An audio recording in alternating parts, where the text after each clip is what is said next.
بسم الله الرحمن الرحيم. الحمد لله والصلاة والسلام على رسول الله. أهلا بكم ومرحبا مع الإسلام ببساطة.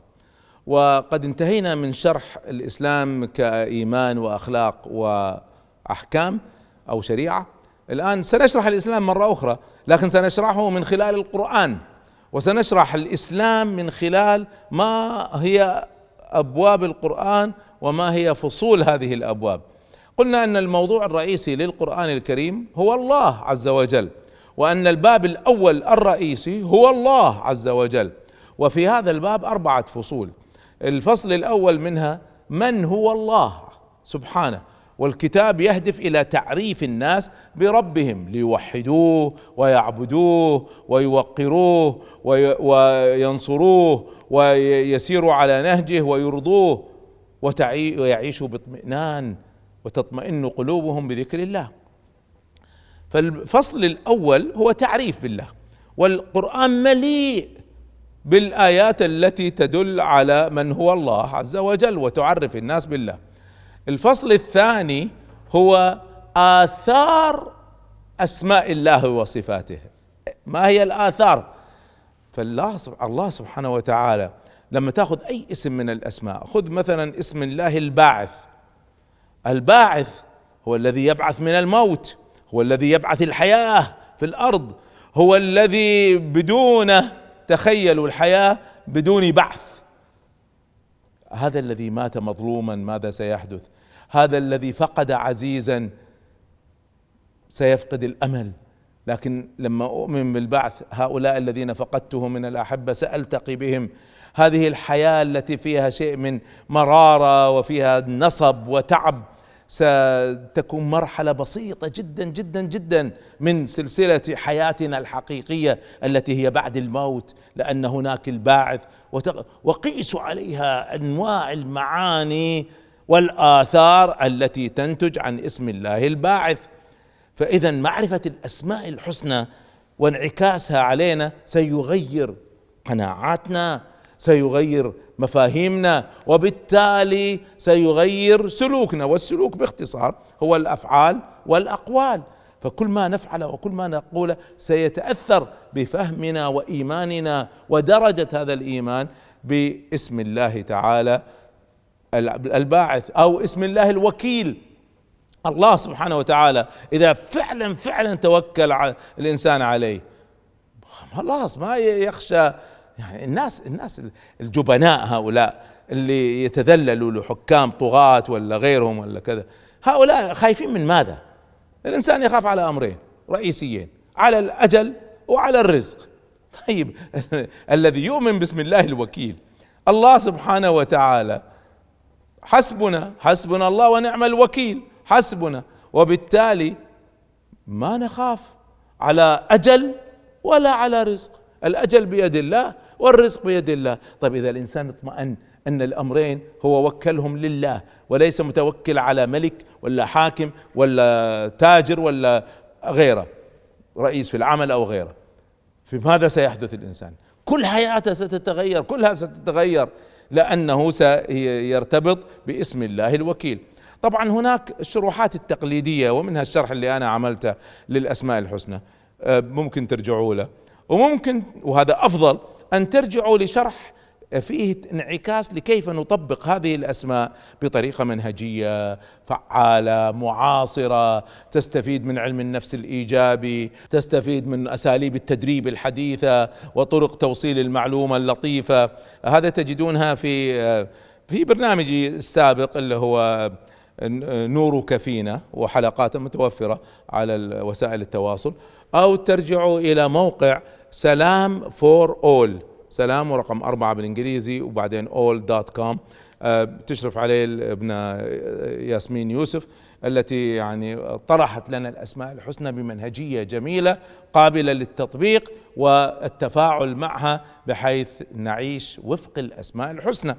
إذن موضوع الأسماء الحسنى هذا كبير وفصل كبير جدا. الآن تخيلوا معي طريقة السلسلة، أين هذا؟ في كل مكان هذا الاسم، هذا الأسماء وآثارها، هذا الفصل في كل مكان ستجدوه بطريقة السلسلة، بطريقة الدوائر، آسف. إذن الفصل الأول في الباب الأول الله، الفصل الأول الله من هو، الفصل الثاني آثار الأسماء الحسنى، الفصل الثالث وما زلنا في الباب الأول باب الله عز وجل، الفصل الثالث الرئيسي هو أدلة وجود الله سبحانه وتعالى، الأدلة على وجوده. هذا فصل عظيم والقرآن مليء به. طبعا الأدلة يعني ارجعوا إلى بعض الكتب الممتازة في هذا، قصة الإيمان لنديم الجسر، كبرى اليقينيات الكونية للبوطي، وغيرها من الكتب الممتازة التي تشير إلى هذه المسألة. الأدلة على وجود الله تعالى في القرآن الكريم متنوعة، يعني الدليل نفسه أنواع تحت أمثلة. يعني مثلا من الأدلة دليل الخلق، دليل الخلق، هل ممكن نبعث بعد الموت؟ طيب شوفوا الصحراء الميتة لما ينزل عليها المطر كيف تبعث فيها الحياة، والبيضة الميتة كيف تخرج منها الحياة، وغيرها، يخرج الحي من الميت ويخرج الميت من الحي. هذا الخلق، دليل الخلق، كم آية وآية وآية تتكلم عن هذه المسألة. أيضا دليل التنوع والوحدة في نفس الوقت، هذا التنوع في المخلوقات بأشكالها وألوانها في البر والبحر والجو وغيره، ومع ذلك العلم كله يقول كلها مخلوقة من نفس الجزيء من الذرة اللي هو الكوارك، كلها مخلوقة من نفس الشيء. هذا دليل على وحدة الخالق. لو كان أكثر من خالق لكان الخلق مختلف في تكوينه الجذري، هذا دليل.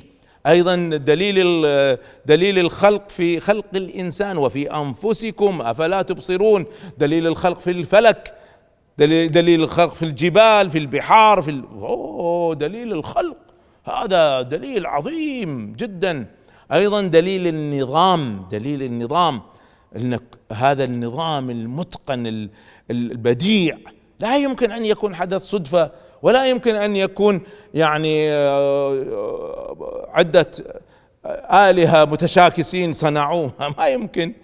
فإذا هذا دليل النظام. على فكرة هناك أدلة فلسفية عميقة موجودة في القرآن الكريم، يعني هذه أدلة يعرفها الفلاسفة، يقرأها العامة يفهموها، لكن لا يعرف قيمتها إلا الفلاسفة. يعني خذوا مثلا في البديهيات يسموها الفلسفية، بديهية يسموها الدور مستحيل. خليني أشرحها بطريقة بسيطة. دائرة، ألف خلق باء، باء خلق جيم، جيم خلق ألف، هل هذا ممكن؟ ما يمكن، ما يمكن، لأن هذا الدور مستحيل. يعني ألف هو الذي خلق باء الذي خلق جيم، طيب إذا كانت جيم خلقت ألف، إذا ألف ما كان موجود قبل ما يخلق باء، إذا كيف خلقت جيم؟ ما تركب عقليا، إذا مرفوض. طيب ألف خلق باء وباء خلق ألف، أيضا الدور مستحيل. طيب ألف خلق نفسه ما يصير قبل ما يوجد، كيف خلق نفسه؟ ما تركب، فالدور مستحيل. طيب ايش رايكم كل هذا الكلام المعقد فلسفيا موجود في القرآن الكريم، يفهمه الفلاسفة. يقول الله سبحانه وتعالى: أم خلقوا من غير شيء، صدفة هكذا بدون شيء، أم هم الخالقون، أنت خلقت نفسك، الدور مستحيل. أم خلقوا السماوات والأرض، أنتوا اللي خلقتوا السماوات والأرض، الطبيعة، بعدين الطبيعة هي اللي خلقتكم، الدور مستحيل.